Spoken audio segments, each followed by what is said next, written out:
भाभी चाय P low. नीचे से केतकी की चीखती आवाज से उसकी आंख खुल गई। घड़ी देखी, सिर्फ 7 बजे थे और इतने गुस्से भरी आवाज। करण पास ही बेखबर सोया था। वह भी उठते हुए यही बोला, अरे 7 बज गए, उठो उठो, केतकी ने चाय बना ली है। एक चाय ही तो बनाई है, बाकी घर के सारे काम मैं ही तो अकेले करती हूँ। सुबह सुबह तुम बहस करने क्यों लग जाती हो? तुम्हें उठा रहे हैं तो उठ जाओ।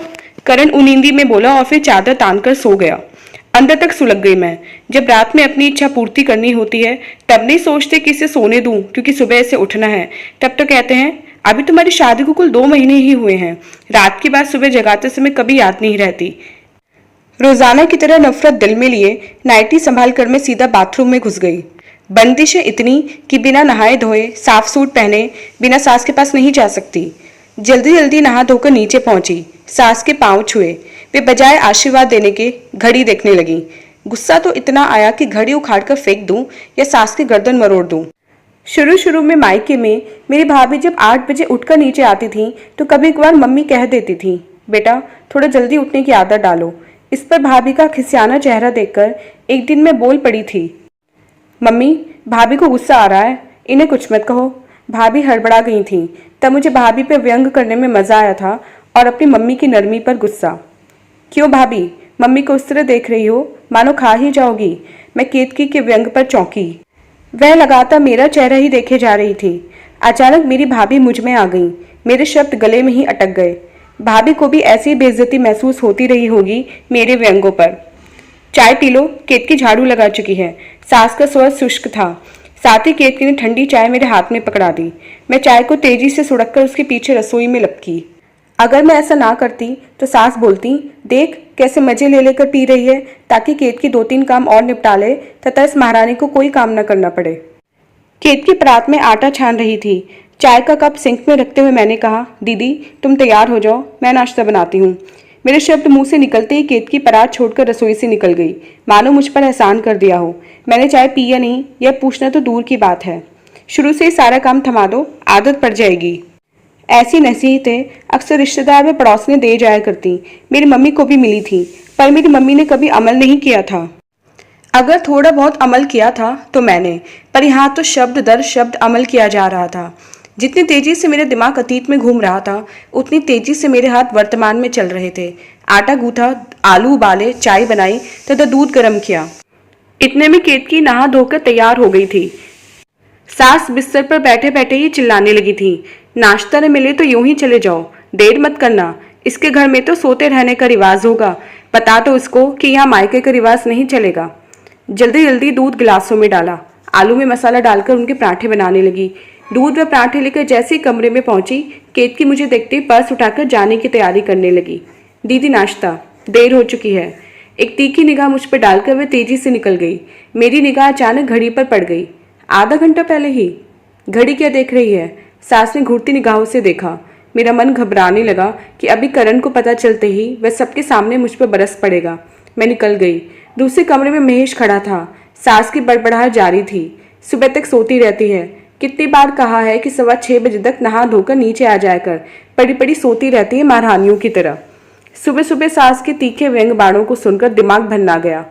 भाभी नाश्ता बना हो तो दे दो। महेश के शांत स्वर से मुझे राहत मिली। हाँ हाँ लो ना। मैंने केतकी वाली प्लेट उसे थमा दी। केतकी ने नाश्ता नहीं? मेरी उतरी शक्ल देखकर उसने बात पलट दी। छोड़ो, एक मिर्ची वाला पराठा बना दोगी जल्दी से, पर माँ को मत बताना कि ज्यादा मिर्ची डाली है। महेश हाथ में प्लेट लिए मुस्कुराता हुआ सास के पास चला गया। अभी लाती हूँ। मैं खुश हो गई। पराठा बनाकर ले गई तो सास ने मेरी आहट सुनते ही बड़बड़ाना शुरू कर दिया। देर नहीं हो रही है, जल्दी ठूस और ठूस के जा। नाश्ता तो आराम से करने दो मम्मी।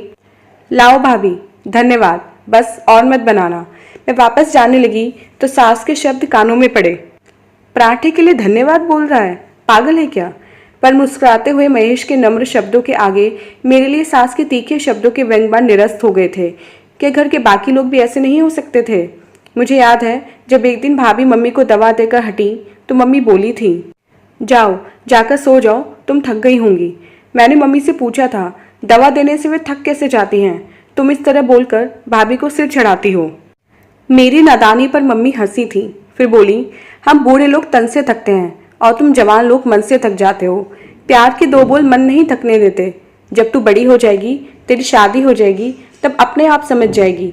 मम्मी की बातों पर मैं चिढ़ जाती थी कि वे मुझे बेवकूफ़ बना रही हैं, पर नहीं, तब मम्मी ठीक ही कहती थी। समझ शादी के बाद ही आती है। महेश के प्यार भरे दो शब्द सुनकर मेरे हाथ तेजी से चलने लगते हैं, वरना दिल करता है कि चकला बेलन नाले में फेंक दूं। 10 मिनट खाना लेट हो जाए तो पेट के रोटी हजम करने से मना कर देता है। क्या सास को पता नहीं कि शादी की तुरंत बाद कितना कुछ बदल जाता है। उसमें तालमेल बिठाने में वक्त तो चाहिए ना।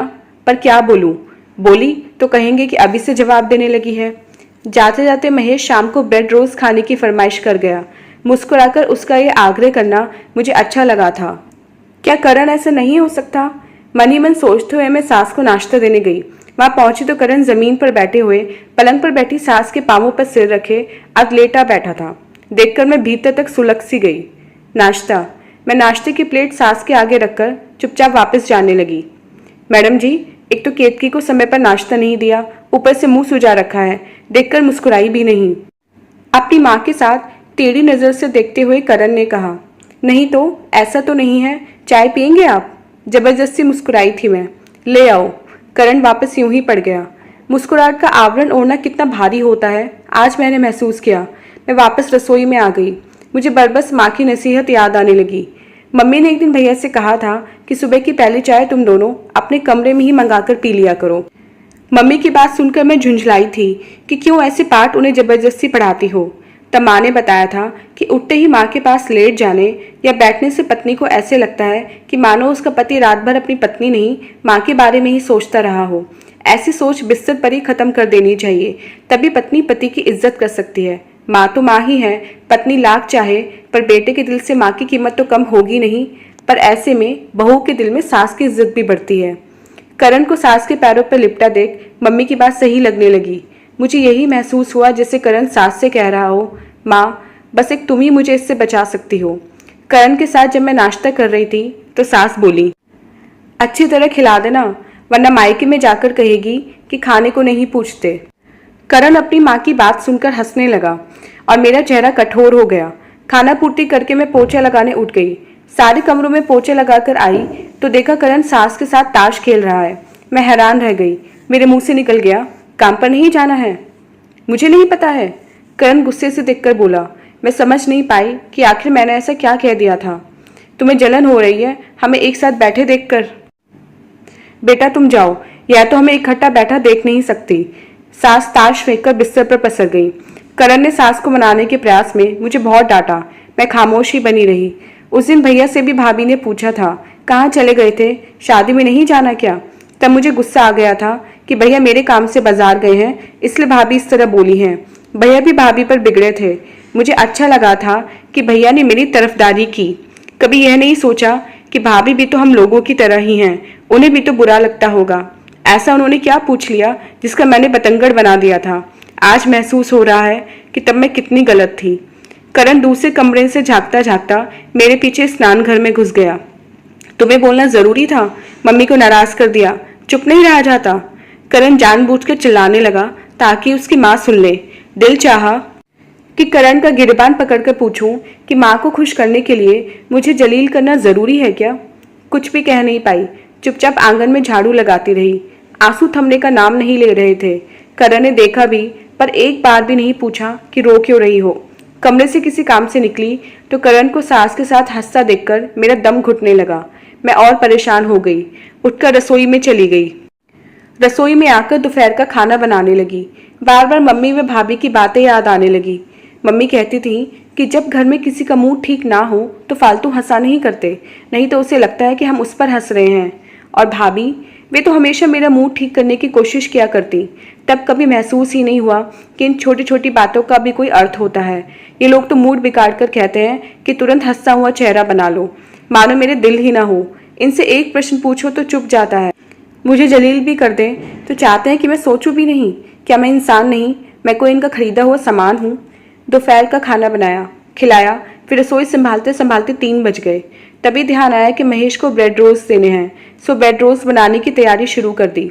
आलू उबालने को रखकर कपड़े धोने चली गई। कपड़े धोकर जब वापस आई तो करण व्यंग से बोला, मैडम जी कहाँ घूमने चली गई थी? पता नहीं कुकर में क्या रख गई कि गैस बंद करने के लिए मम्मी जी को उठना पड़ा। हद हो गई। गैस बंद करना भी इनकी माँ के लिए भारी काम हो गया और मेरी कोई परवाह ही नहीं है। मैं रसोई में ही जमीन पर बैठकर आलू छीलने लगी, तभी करण आ गया। क्या कर रही हो? 2 मिनट मम्मी के पास बैठने का, उनका मन बहलाने का वक्त नहीं है तुम्हारे पास? जब देखो रसोई में ही पड़ी रहती हो। खामोश रहना बेहतर समझकर मैं खामोश ही रही। जवाब नहीं दे सकती तुम? करण झुंझलाया था। काम खत्म होगा तो आ जाऊंगी, मैं बिना देखे ही बोली। काम का तो बहाना है, हमारी मम्मी ने तो जैसे कभी काम किया ही नहीं।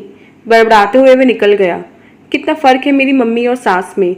मेरी मम्मी मुझसे कहती थी कि भाभी का हाथ बटा दे, खाना रख दे, बर्तन उठा दे, फ्रिज में पानी की बोतल रख दे, सबको दूध पकड़ा दे, साफ बर्तन संभाल दे।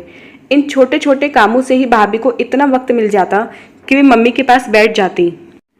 इन्हीं कामों के लिए भाभी कभी मेरी तारीफ करती तो मैं सोचती कि भाभी अपने को ऊंचा साबित करने की कोशिश कर रही हैं, पर नहीं, भाभी ठीक कहती थी। यहाँ पर पानी का ग्लास भी सबको बिस्तर पर लेटे लेटे पकड़ाओ, फिर नौकर की तरह खड़े रहो खाली ग्लास ले जाने के लिए। अगर 1 कप व 1 बिस्किट चाहिए तो नौकरों की तरह ट्रे में हाजिर करो, वरना बेशऊरी का खिताब मिलता है और मायके वालों को गालियां। करण और सास को चाय व ब्रेड रोस्ट देकर हटी तो महेश आ गया। महेश को चाय देकर हटी तो केतकी आ गई। वह आते ही सो गई। बिस्तर पर उसे चाय पानी दिया। केतकी के तो ऑफिस में एक बॉस होगा, यहाँ तो मेरे 4 बॉस हैं। किस किस की सेवा करूं? मैं रात का खाना बनाती खिलाती रही। इन सब का ताश का दौर चलता रहा। रात 10:30 बजे ठहाकों और खुशी से ताश का दौर रुका तो केतकी ने सास के लिए 1 गिलास दूध देने का आदेश दिया और सास ने केतकी को देने का। मुझे किसी ने सुबह भी नहीं पूछा था कि दूध लिया या नहीं। मेरी तो इतनी हिम्मत भी नहीं थी कि 10:15 बजे सबको खाना खिलाकर मैं बिस्तर पर सो सकती। सुनने को मिल जाता, देखो तो जरा भी ढंग नहीं है, माँ बाप ने सिखाया नहीं है, हम तो यहाँ बैठे हैं, ये सोने चली गई। बिस्तर पर पहुँचते पहुँचते 11 बज गए। बिस्तर पर लेटी तो पूरा बदन चीसे मार रहा था। तभी करण बोला, जरा पीठ दबा दो।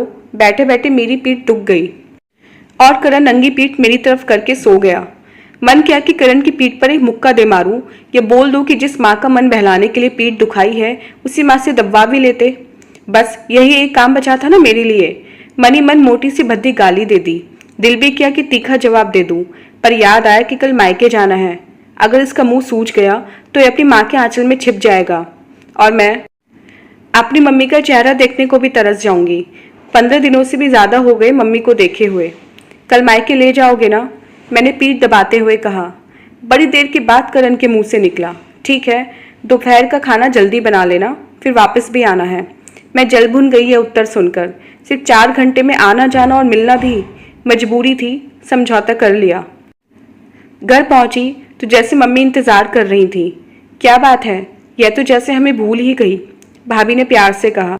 होना भी चाहिए, आखिर वही घर तो इसका अपना है, करण ने अकड़ कर कहा।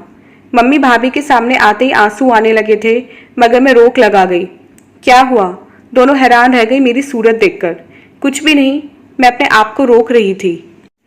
यहाँ के लोग मेरे चेहरे से मेरे मन के भाव पढ़ लेते हैं, ससुराल वाले क्यों नहीं पढ़ पाते? सबने बहुत आवभगत की, करण को बहुत मान दे रहे थे। मुझे लगा कि करण इनके मान के काबिल नहीं है, लेकिन मजबूरी, मैं कह भी नहीं सकती थी। वापस लौटते वक्त भाभी जी ने बताया कि अच्छा हुआ तुम आज आ गई, कल वे भी 2 दिनों के लिए मायके जा रही हैं। इस पर करण बोला, भाभी जी, शादी से पहले आप इतने साल मायके में ही थीं, फिर मायके क्यों जाती हैं बार बार? अब आप इस घर को ही अपना घर समझा करें। भाभी का चेहरा उतर गया। पता नहीं क्यों भाभी का उतरा चेहरा मेरे दिल में तीर की तरह वार कर गया। आप इतने बड़े नहीं हो कि मेरी बड़ी भाभी को सलाह दे सको। ससुराल को अपना घर समझने का यह मतलब तो नहीं कि भाभी की मम्मी मम्मी नहीं है, उनकी अपनी मम्मी के पास बैठने का दिल नहीं करता। दिल सिर्फ लड़कों का ही करता है। लड़कों को हम लोगों की तरह अपना सब कुछ एकदम छोड़ना पड़े तो दर्द महसूस हो। इस अप्रत्याशित जवाब से करण का चेहरा फक हो गया। मेरे भीतर जाने कब का सुलगता लावा बाहर आ गया था। खामोशी छा गई। भाभी मेरा चेहरा देखती रह गई। मम्मी के चेहरे पर पहले हैरानगी, फिर तसल्ली के भाव आ गए। बाहर आकर करण स्कूटर स्टार्ट कर चुका था। मैं मम्मी के गले मिली तो लगा मैं जाने कब से बिछड़ी हुई हूँ। ममता का एहसास होते ही मेरी आंखों से पानी बाहर आ गया। मम्मी प्यार से बोली, मन्नो, बड़ी हो गई है ना? मुझे लगा मैंने वर्षों बाद अपना नाम सुना है। भाभी ने भी आज पहली बार ममता भरे आलिंगन में मुझे भींच लिया और रो पड़ी थी। उनके आंसू मेरे दिल को भिगो रहे थे। मेरे भैया और पापा की आंखों में भी प्रशंसा थी। मुझे उनकी ममता और प्यार की ताकत मिल गई थी। स्कूटर पर बैठकर भी अब मैं सिर्फ भाभी और मम्मी के आंसुओं के साथ थी। करण के साथ वापस लौटते हुए मैं सोच रही थी कि भाभी की जगह आकर मैं उनका दर्द तो समझ गई, कल यही समय केतकी के साथ भी आएगा, तब शायद वह भी मेरा दर्द समझ सके। तब तक मुझे बर्दाश्त करना ही था ससुराल वालों को और उनके दिल में अपनी जगह बनानी थी। अगर आप भी मेरी जगह हो तो अपनी भाभी, सास या ननद को उचित सम्मान दें, क्योंकि पता नहीं कब आप उनकी जगह आ जाएं और तब पछतावे के सिवा कुछ ना रहे। तो दोस्तों, ये थी हमारी आज की कहानी। उम्मीद करते हुए कहानी आपको पसंद आई होगी। मिलते हैं अपनी नेक्स्ट कहानी के साथ। तब तक के लिए आज्ञा दीजिए। धन्यवाद।